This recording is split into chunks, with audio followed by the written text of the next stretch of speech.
Hingga di penghujung jabatan anggota DPRD Banjarmasin periode 2019-2024, Raperda tentang penyelenggaraan transportasi pembahasannya masih terus berlanjut. Bahkan dalam pembahasan anggota Pansus bersama dengan Dinas Perhubungan Banjarmasin masih terlihat alot jelang tengah hari Jumat 30 Agustus 2024.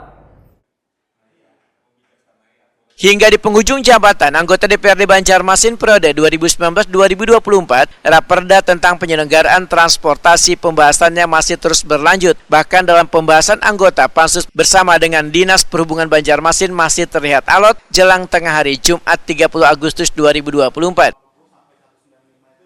Ketua Pansus Raperda Penyelenggaraan Transportasi Aprijali Wetakuni Prima TV membedakan rapat kali ini adalah rapat terakhir, yaitu mengulang pembahasan bab maupun pasal tentang Raperda Penyelenggaraan Transportasi sebelum disahkan menjadi Badan Hukum Banjarmasin.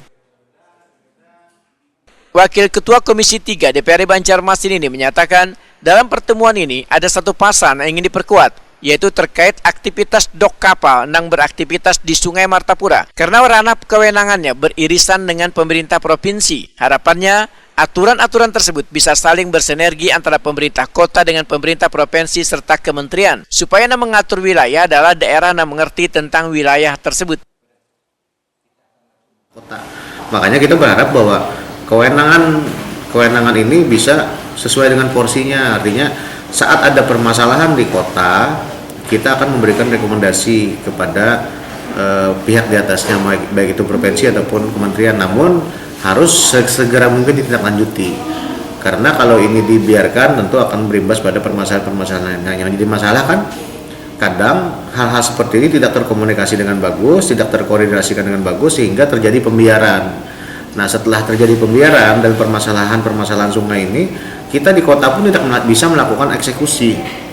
Nah, hal seperti inilah yang perlu kita bikin di dalam suatu aturan atau perda, supaya saat pemerintah di atasnya tidak menghiraukan himbauan atau rekomendasi dari pemerintah kota, dalam jangka waktu tertentu kita bisa melakukan eksekusi untuk bisa mengatasi permasalahan yang ada di Kota Banjarmasin, terutama di daerah sungai. Jadi ada dok-dokan kapal besar yang parkir di pinggir sungai itu kan, itu bisa kita melakukan eksekusi. Harus ada perda yang bisa seperti itu, maksud saya seperti itu. Politisi Partai Amanat Nasional ini menyatakan sanksi larangan terkait dok kapal di sungai ini sudah sangat jelas, karena sungai memiliki sepadan dan ruas-ruasnya karena boleh adanya parkir kapal, baik tongkang, kapal besi maupun dok-dokan kapal maupun nang lainnya.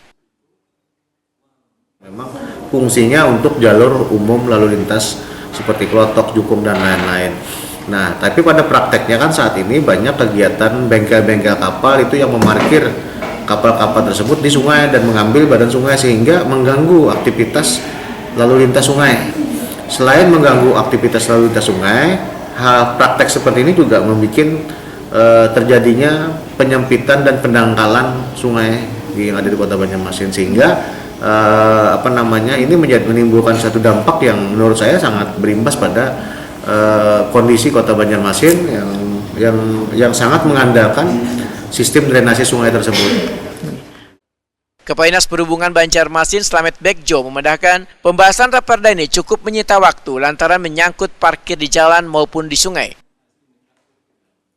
Nah, terkait dengan pembahasan raperda yang cukup menyita waktu, ini kan terkait dengan parkir, ya, baik parkir di jalan maupun parkir di banyu atau di sungai. Saya kira itu ya. Jadi itu yang masih menjadi kendala pada dalam peradilan apa?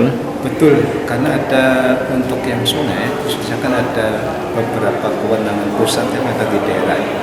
Sementara daerah itu tidak mungkin bahwa regulasi itu melebihi kewenangan di atas.